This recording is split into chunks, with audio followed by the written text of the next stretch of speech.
Hello and welcome to the Empowered Couples Podcast, where here you get modern, non-boring relationship advice for you and your partner to communicate like pros, fight smarter, and stay on the same team no matter the challenge that you face. I'm one of your hosts, Aaron Freeman. And I'm Jocelyn Freeman, but you all just know us as the Freemans. And this episode is about how stress affects your marriage and ways you can better cope so that you can stay more connected as a couple.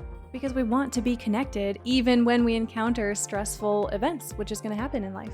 And we're all going to have some stress. Before we jump into this is going to be a full episode on stress. We probably could break this into 2 episodes, but we're going to give you it all in one go. But before that, I haven't asked you this, Jocelyn. Where's your level of stress at? On a scale of like 0 to 10? Whatever you want to do. I would say I feel much more clear and grounded today. Like I would say today I feel I'm at like a 4. But if you had asked me on Friday, Saturday, it would have felt like an 8. Oh, wow. It's a big change in a couple of days. Yeah. And I think it's because of the strategies that we're going to talk about as we get further into the episode, because we don't like get stuck with stress, right? We have a lot of healthy strategies for working through it. But there's a lot going on in our lives, and I want to try and maintain some privacy of people in my life. But there were some plot twists that happen with family members, various family members, and people that we need to support in different ways, you know, whether that be financially, mentally, emotionally, and also family members that have exciting things going on. So there's even exciting stress, like having a baby. My brother has had his first baby with his wife, and I'm so excited for them. So it's like good stress that I want to be there for them and support them. And then friends stuff going on, right? And then not only with relationships, which relationships for me are a big place I can put pressure on myself, because I have this like hero complex that I have to like tame a lot of times and say, all right, Jocelyn, like you need to have healthy boundaries. You don't need to be the hero. So that's some of the personal work that I have. But then also within our business, there's so much that's amazing. We are so grateful. I'm so blessed, but I can put a lot of pressure on myself there too. And so it's kind of this perfect storm that I felt was happening last week. And that's why it went up to what felt like an 8, and it was really feeling overwhelming. And then again, the strategies that we'll talk about throughout the episode are why I'm now, I'd say, at a 4. Which is like a good stress, right? It's a motivating stress. Good, yeah. Well, it's a good point to make as we start to move forward. Stress by itself is not bad. We're going to talk about the sources of stress here today. We're going to talk about how to cope. We're going to talk about the dynamic that gets created with stress between couples, how that affects your marriage. And you just don't live without stress. You have to have a level of stress really towards the type of life that you want to live. Again, you've heard us talk a lot about your life should be focused on meaning and purpose. And vision, what your vision is. Which, culminates in your vision together for your life. And that's really a way that you approach the stresses and challenges in your life.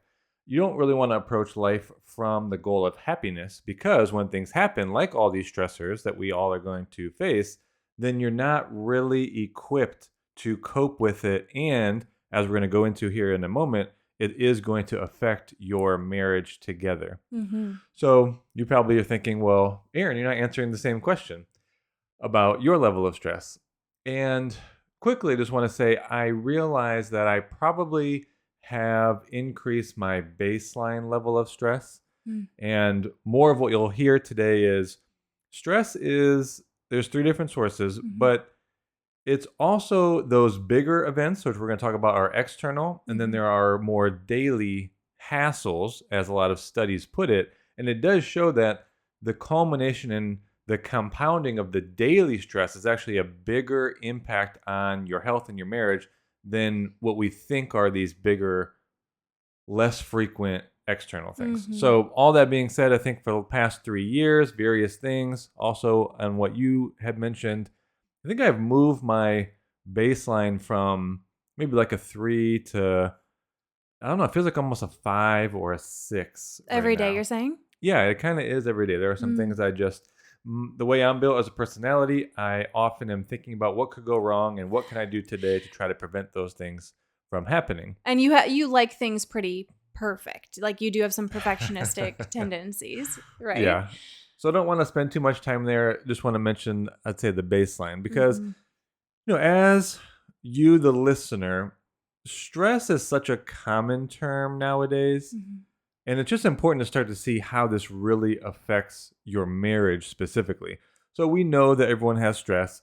It seems even now more than ever before. We live in this Western world that seems to have this never ending loop of having to achieve, keeping up with the idealized life of another couple or people we see on social media. Again, everything has good and bad sides. We just now let ourselves compare so often to, yes, you could say the highlight reel of other people. And look, we're huge fans of social media. We love it, gets our message out there.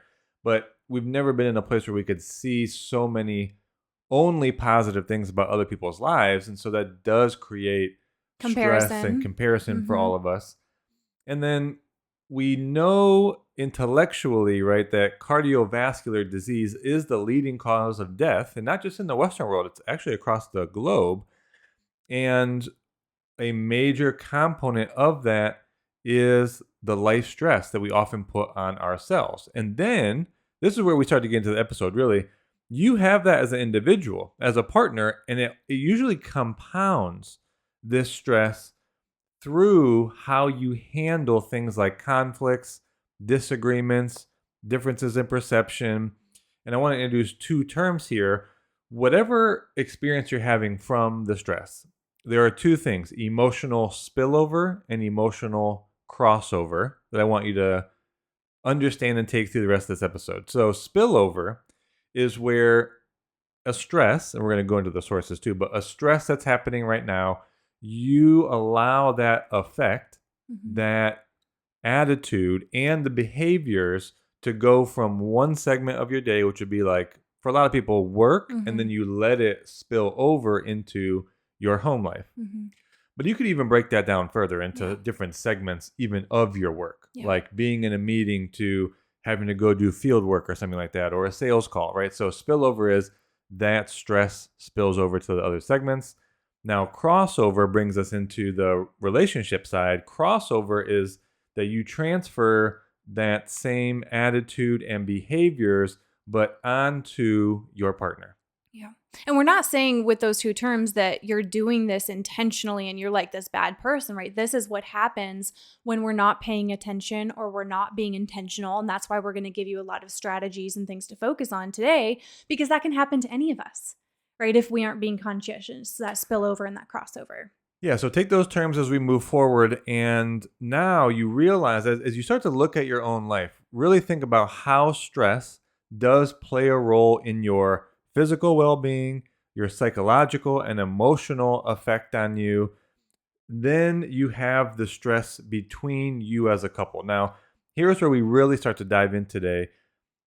The goal of a marriage, the most generally speaking, is to be together a long time with high levels of satisfaction, Mhm. or what other studies would call marriage quality. So you have marriage satisfaction, marriage quality. These are like the two best terms that relational science has been able to come up with. So stress affects both of those components. And now the things that we can really focus on, that stress primarily in the effect that it has on two things: your individual desire for proximity, Which means to closeness. be Mhm. physically by and with your partner, Mhm. and then second, your perception of emotional closeness. Mhm.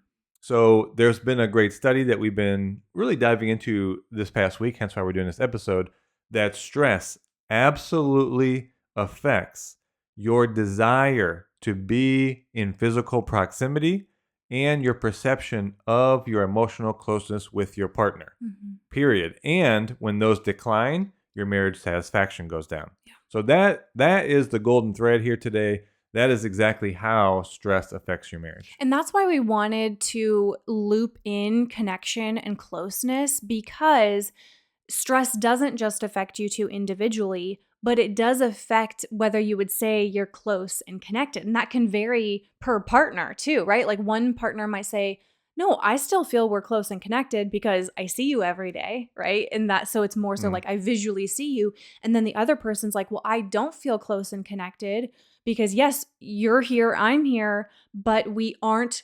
energetically or emotionally available for each other because of Mm. the stressor. And as we go, I know we keep alluding to these strategies we're going to go into.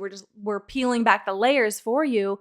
That is possible. I want you to know that although you may have less time and capacity for each other as you navigate different stressors, it is still possible to feel close and united as you go through those stressors together. And I want to reiterate, because Erin kind of alluded to it, but there are good forms of stress. Like, I think most experts agree that the goal isn't even to get to know stress. Is it nice to go on vacation from time to time and have literally zero cares, just waking up and enjoying breakfast and the breeze?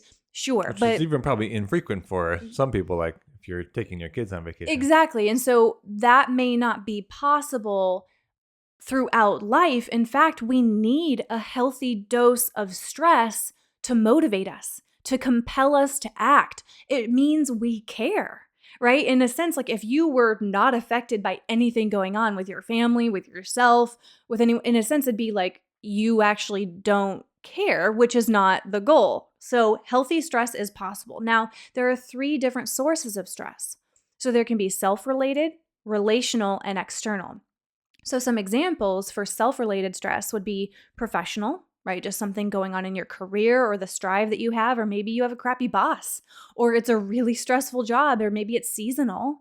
There are mental health struggles that you can go through really at any stage, but a big one that I even know people personally going through happens in the postpartum stage, right? Shortly after having a baby, feeling guilt, like dealing with that parent guilt of how much time you're working versus with your kids. Like that may be an inner conflict that you really struggle with. There could be concerns about age, maybe different health factors that come up for you as you age, worrying about the future. Hey, are we set up for retirement? What job will I have if, the political landscape goes this way versus this way? So those are just examples of some of these self-related stressors that can come up. Now, external, there could be family members in crisis, the loss of a job, right? And I know that job is in both the personal, but that may feel like it's an external thing that happened to you, right? It wasn't your choice, the loss of a job. So, financial obligations, we all know that stress can be caused by finances. It's the source of security, so it makes sense. Let's say your kids are being bullied at school. That would be really stressful. Or maybe your kids are going through something with their health and you aren't sure what the best decision is, and you're really trying to navigate all the medical options, which it's overwhelming out there. The medical system, the medical options, what approach do we take? There could be the loss of a pet. You could have found mold. This actually happened to several of our clients over the years. Like they find a massive amount of mold in their house and they either have to move out of their house temporarily or they have to tear down a ton of it. That's stressful. It's absolutely stressful. I think even we didn't find mold, Erin, early on, but in our first home that we owned, remember there was all that flooding Oh yeah, and we had to had to get live in that a all ripped out. hotel Yeah, for a while. right after we got married, actually. And not only did we have to live in a hotel for a while, but the people who were Oh yeah, working on our house, the contractor had to like find, subcontract. Yeah. yeah, some people to work, and they stole a lot of our stuff, like Hmm. including valuable jewelry and purses. So that was absolutely stressful. Moving, big stressor. We've done that couple cross country moves. And then, just navigating parent life. I know a lot of people that have newborn babies, including within my family. Now, let's go to relational stressors. So it could be within the dynamic between you that you are quickly finding yourselves in conflict. You are in a season where it's no longer just like these conversations, you're finding yourself fighting. And then the next day you try to resolve it, maybe another fight. So then you struggle to repair. There could be a lack of follow through, and now you're talking and arguing about integrity and being able to trust and count on each other. There could be just defensiveness when you are sharing your needs with each other. So it feels like, how am I supposed to bring up these topics in our relationship when I get this reaction from you? Is it emotionally safe here? So those are just examples. Many others could fit into these categories, but we share those just for you, hopefully, to not feel alone. I know that sometimes it can be this perfect storm. Like you probably have all heard that phrase, when it rains, it pours. And maybe you're in that season where it's not just one stressful thing happening. Maybe there's two, three, four, or more going on. And our goal as we go into these next sections of the episode is that you feel some relief. You feel empowered as individuals, but again, as a couple, that it unites you. So we've already given you a lot. It's that stress has an impact on your life, physically, psychologically, emotionally, and now we know it affects your marriage. Mhm. So as you start to progress through this episode, now start to think, well, of the stressors I'm experiencing, and maybe you score yourself like Jocelyn did in the beginning. Now you want to start to think through these categories. Where is the source of my stress coming from? Is it self-related? Is it external, or is it relational? Or a combination.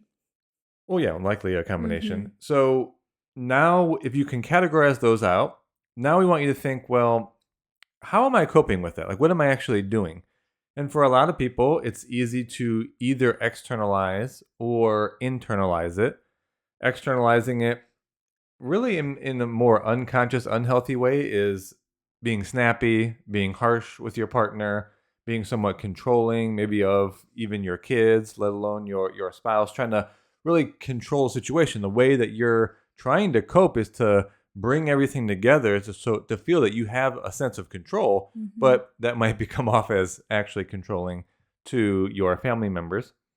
You could even be talking about it with your partner, and which is good to a degree. But if you start to say blame your partner or externalize or project it onto them as their fault, that's obviously going to reduce their desire for physical proximity to you. Also, probably going to reduce their feeling of emotional closeness with you, and Yeah. because those are the two threads that we want to take through here. And then, all right, well, I'm not going to do that. So you're going to internalize it, which, again, from a more unhealthy place, you got negative self talk about it, letting yourself further ruminate and get into a loop about the concerns or Mhm. projecting that in your mind into the future. Holding on to it and not talking about it at all could lead to difficulty sleeping. Maybe you contract more of a illness from that, feel more anxious, withdraw from other people, even Yeah. isolate. So those are the ways you might go about it, externalizing versus internalizing it. And again, as a reminder here, those are not going to help increase these key metrics for having your marriage satisfaction and quality be high.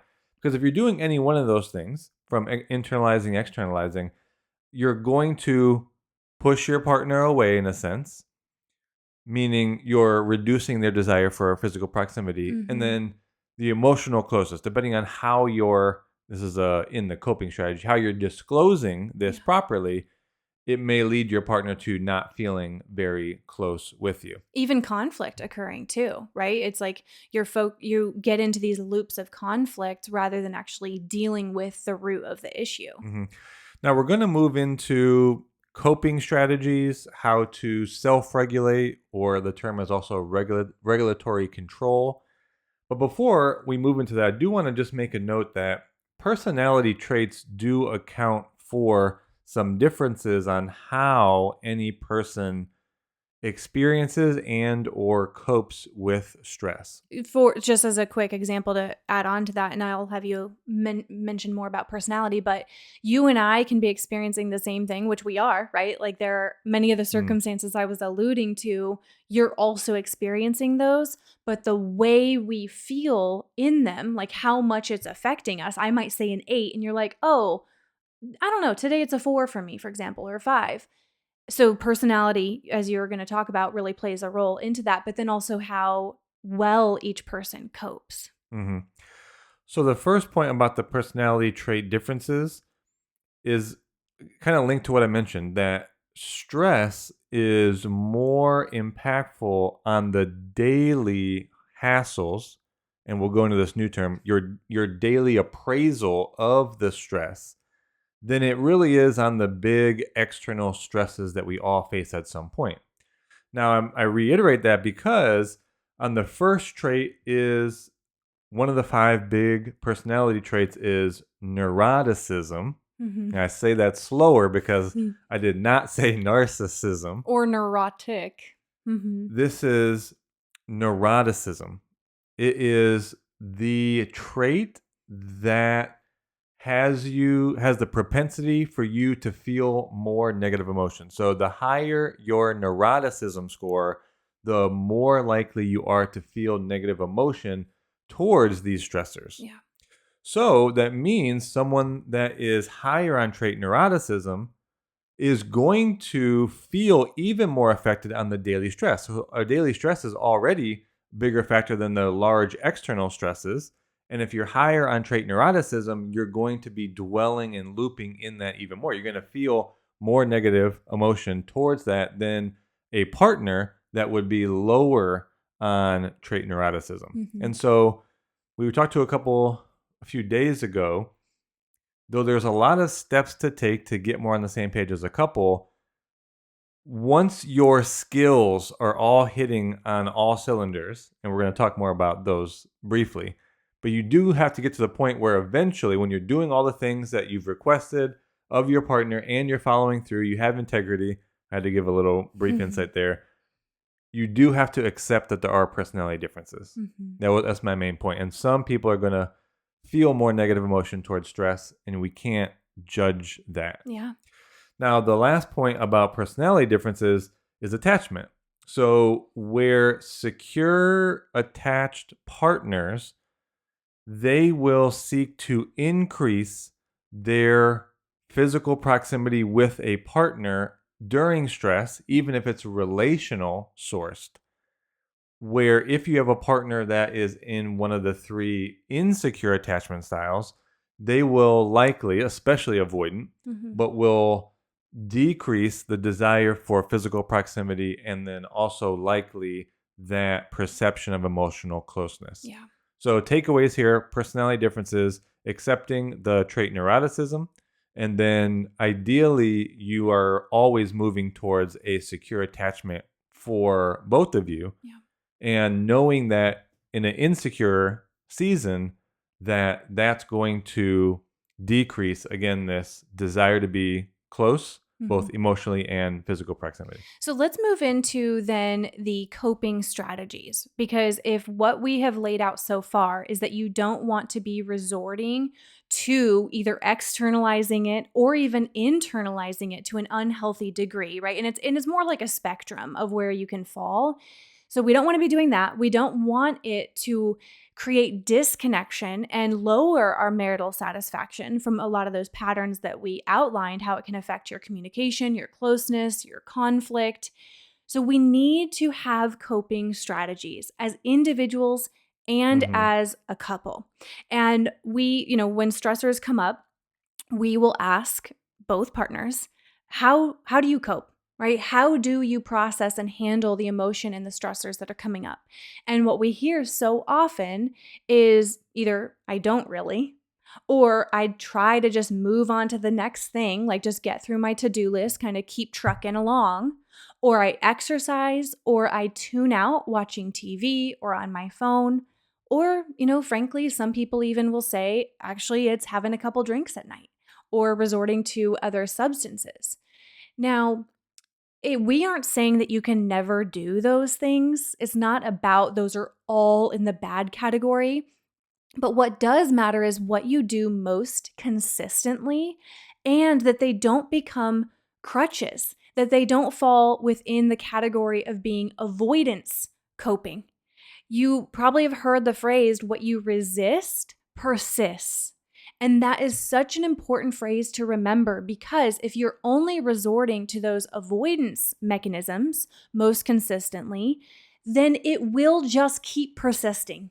The stress that is happening either internally, right, whether it's just something going on in your individual life or your relationship or the external circumstances, it will just keep persisting. And look, we only have a few months left of this year. Do you want to end this year and then start next year and it's a slight difference from this year? I mean, think about that. For us, every year has been a leap forward. It has been a leap in progress and improvement. Doesn't mean we haven't had hard years. We've talked about those hard years on the past podcast episodes, but that we continually are making progress in becoming the best versions of ourselves. And one of those important areas of focus is how we self-regulate. So I'm going to categorize this in terms of having good coping strategies and being able to self-regulate into what you want to do instead of avoidance is approach coping. It's strategies to have you be engaged in the process as opposed to let me numb out, let me tune out, let me pretend this stuff isn't going on, or let me just keep trucking ahead. It's like, no, let me actually get empowered in these situations. Mm-hmm.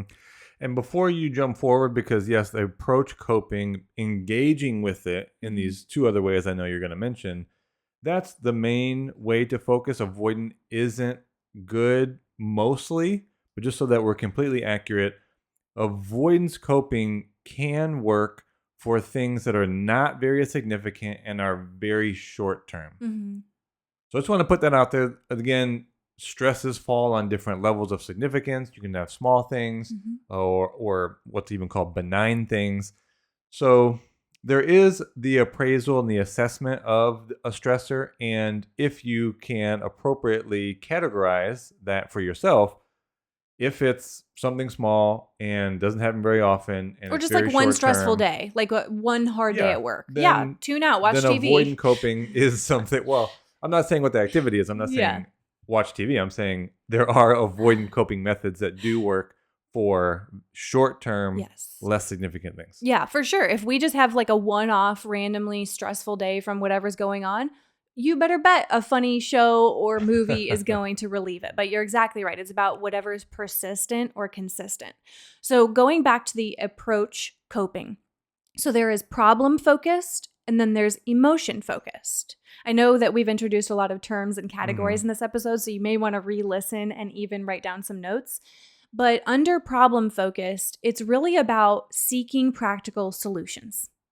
What are some steps I can take? Actions. What are changes that I could be make? So it's much more about the practical.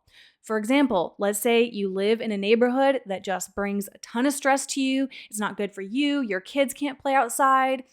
You notice that you and your partner are just like on each other in, maybe it's a small space that you have because you're in the city, for example. Okay, a practical, problem-focused area would be, do we move, right? So it'd be getting in action. I also really find, and I come back to this often, using what's called the 3D method. So if I'm feeling overwhelmed because there's like a bunch of different things going on, right, in all three categories, and I'm like, okay, how do I prioritize? I will focus on the 3Ds. What can I delete? What can I delegate? Or what can I do differently? And write that down. Like if you really do feel like there's just a number of things that you're struggling with either prioritizing or ordering, or what do I tackle first? Or, man, I feel like we've got to make changes in multiple areas of life together. Write it out. What can I delete? It could even be what we delete, what we delegate, what we do differently. That's always helpful. And I always find a couple things that I not only could delete, even if it's a temporary deleting it, like, you know what? No, I'm not going to focus on this for a little while. Or things I can delegate. I can hire out, or I can, ask a friend to help with this, for example. Do differently is fun because it's like, if it doesn't fall into the category of you can delete it completely, like let's say you're not like, well, I can't delete all the chores in our house. Okay, maybe I can hire some assistance with a few things, but I can't not clean anything, for example. Could I do it differently? Could that look like listening to a self-development podcast that's focused on coping? Hopefully this one falls in that category as well. Just podcasts or audiobooks that are going to make me feel either more at ease, calm, or they are actually going to give me more strategies. So that's an example of doing things differently. Now, there's emotion focus. So everything I just said falls under the problem focused, under approach coping strategies. Now, emotion focused is like, all right, if I don't see a practical solution, right? There's not a tangible stop this or start that or move here or move there kind of idea. Then what we need to focus on is how we cope emotionally. So, for example, maybe one of the stressors actually does have to do with your children. Okay, we can't get rid of our child. I know that sounds harsh, but I'm making light of it because it's like that's not the practical solution. So maybe you have a child that is dealing with illness, for example. Maybe it's not even about behavior, which I know for some parents that is something they're navigating, or behavior dynamics at any age. So it's like, okay, how can I cope through it? What are going to be the emotional strategies or work? Let's say it doesn't make sense for you to quit your job right now or to find a new one for whatever reason. Okay, I need to focus emotionally. So some strategies just to outline: learning breath work and or meditation techniques. And breath work isn't always as simple as just like, oh, okay, I'll just slow down my breathing. For some people, that's where to start, but actually learning breath work, which is different tempos and paces of breathing that you do for a timed period. And you can look up, there's different apps, there's YouTube.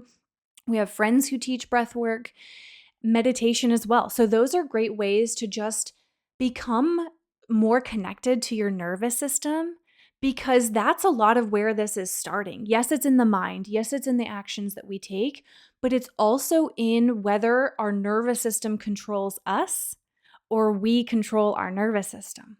And the breath is one of the most powerful ways. I know it sounds so simple and it's free, right? We have our lungs, like we have that control right there, but that's a place that we can focus. So there's a lot of different techniques, meditation techniques as well.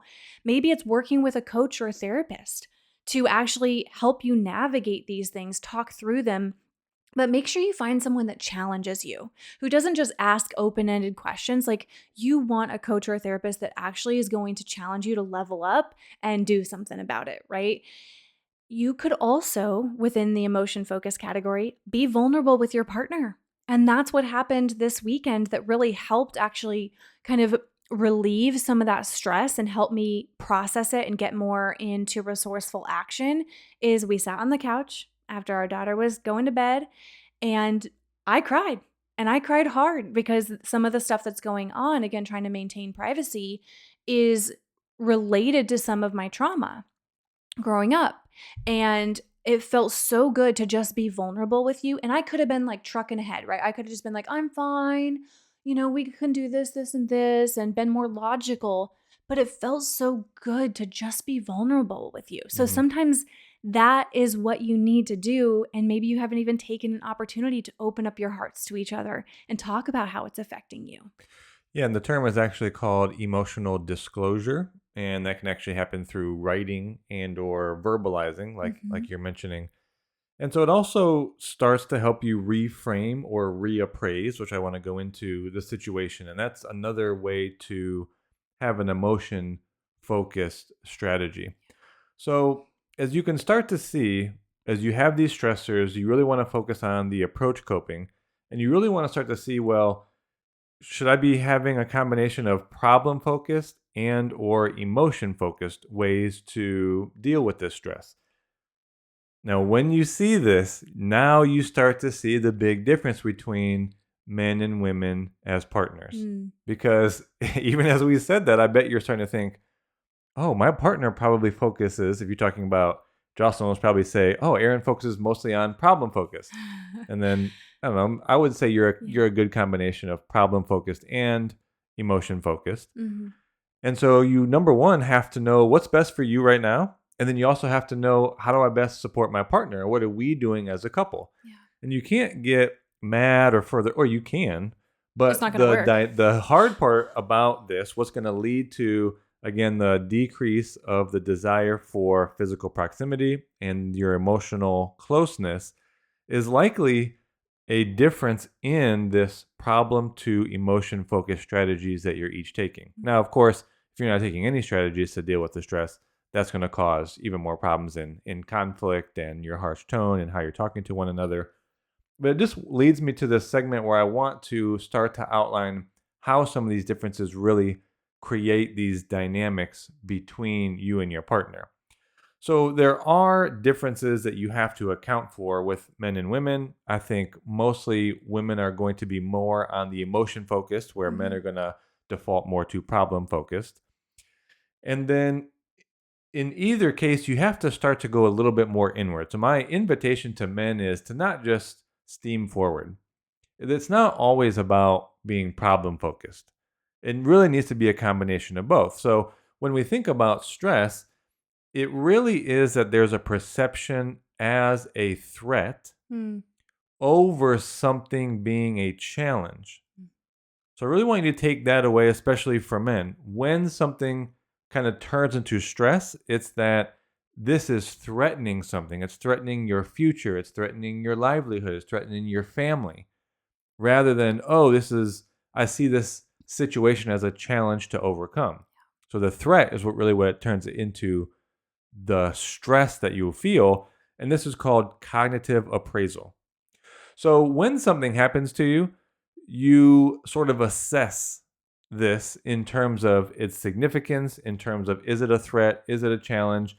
And then, whether you realize it or not, your mind can then cope with what's called a primary and secondary appraisal. So when something happens initially, right, you get stimulated, like the situation hits you, then it's the millisecond of, oh, is this threat or challenge? Okay, once you've identified that, that's the primary appraisal. And sometimes it can be like, well, you know what? I initially felt this was important, but it's actually irrelevant. So sometimes in that primary assessment, you know what? Not a big deal. So you can just kind of move on. Then it could be sort of benign positive. That's where you could see the challenge as, you know what? This could make me better. This could actually be an opportunity for me or the family. So that's another way to assess it. The last one being that, oh man, this is a straight up threat. This is going to ruin my life. So when you assess it that way, then your secondary appraisal is, well, if it's a threat, or I can't take an initial problem focus, it's like, how am I going to cope with this? So you have this sort of secondary appraisal that then comes in. So we don't want to like go too far, but when you really start to think of the cognitive appraisal of stress and how that affects your body and how that affects your behaviors with your partner and how that turns into a conflict, and then those conflicts never get repaired, and you're not listening to your partner's needs because you're so focused and you live in this threat survival mode. It's like, wow, you could really see how that starts to affect the marriage. And all of those things Aaron was just outlining are a lot of like the mindset work, right? It's about listening to your thoughts. It's really about that self awareness of what is the narrative, what's the story that I tell myself about this, and being able to shift your mindset. How can I reframe this? So he talked about like the appraisal. Okay, sure. All right, whether I see it as a threat or it is an opportunity, although can I reframe it?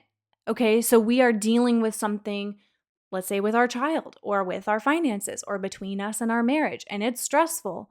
Okay, how can I reframe this as, and here's the ultimate reframe we would invite all of you into, is how is this an opportunity to develop myself and for us to become even better partners?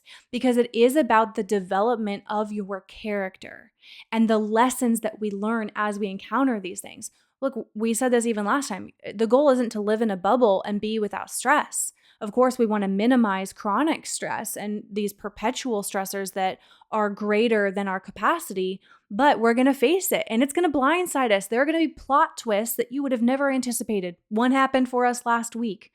And yet, you two need to be a team and not have it affect how you are communicating with each other, how you're handling conflict, how close and connected that you are.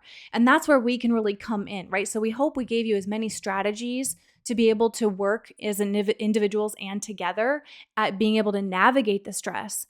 But it's also about equipping yourselves with skills and tools, becoming better communicators, navigating conflict in healthier ways. And that's really where all of our resources come in. So for anyone that's new here and has not looked at everything we have available, it's at meetthefreemans.com/links. One of the best things that you could do right now is actually grab one of the final seats we have available for our in-person couples workshop in October in Arizona. The majority of couples attending are traveling in, so make it a getaway. whether it's a 12-hour getaway, because some couples literally travel in and travel out the same day. Some make it a weekend. So you can also find the workshop seats at meetthefreemans.com/links. But if for any reason you can't attend because you're international or the date really doesn't work for you, even though I think you should move your plans so you could attend, then use our online resources. Whether that's one of our 30-day couples challenges or our guides, everything is there at meetthefreemans.com/links, because what is more important than just acquiring knowledge and inspiration and motivation that we give you here is that you're actually implementing these things in your relationship. Again, we focus so heavily on communication, conflict, and connection. And it's all about the implementation, all about the skills that you guys are really mastering together. So I want to close this out by giving you some more of the tangible coping with stress activities. And I know we waited till the end to give these to you, but we really wanted you to start to see how the perception of stress, how it impacts your marriage. We wanted to give you all of that background context, because then you can just decide which strategy is right for you, right? So when you have these stressors, which again, there's three main ones. It's self-related, it's relational, or it's external. Facing that, you can choose to have approach or avoidance mechanisms. If you choose approach and to deal with it, then you can have problem-focused or emotion-focused strategies. And now what you want to do is really decide which ones are best for you and how you could support your partner. So if you don't have proper coping, you might go to more negative ones around like self-distraction, denial, substance use, disengagement, self-blame, partner blame, or even isolating yourself. But positive ways to cope would be, and this is a list from one of the science journals, so relaxation, diaphragm breathing, visualization, mindfulness-based stress reduction. So a lot of that has to go with the positive reframing and the appraisal and reappraisal that we just talked about. Emotional disclosure, which again can be something you do on your own by writing, or something that you talk out with a friend or partner, sometimes called venting. Planning, really just getting into a mode where the stress came into our life, but a problem-focused logical solution is, let's just plan some stuff out. Let's write out possible solutions, right? That can really help relieve stress. Using humor, coming to acceptance or forgiveness, gratitude, and even seeing the spiritual meaning behind these things are all key positive approach-focused strategies that we wanted to leave you guys with, because ultimately, how you face this as an individual, how you face this as a couple, is going to influence and affect your marriage. You're either going to decrease your desire for physical proximity with your partner, which is not good for your marriage satisfaction, and also lower your perception of emotional closeness with your partner. So I know we did the full stress episode here today. There was a lot to go into, a lot of terms. So we do invite you to listen again and really hope that you choose the right strategy for yourself, and that you and your partner can take the steps needed to navigate this together. So for anyone who is new here, make sure you hit the subscribe button so that you can hear past and future episodes. It also helps us so much if you will rate us on whichever platform that you're listening on. Hopefully you feel we're worthy of 5 stars, because that really helps us get the message out there more and more. And also make sure, again, you're diving into our resources so that you are focusing on implementing things to communicate better, fight smarter, and stay connected through any challenge that you face. So go to meetthefreemans.com/links. We hope you can attend our in-person couples workshop coming up. And if not, make sure you utilize everything we have online. But we are so grateful that you're here, and we will talk to you on the next episode.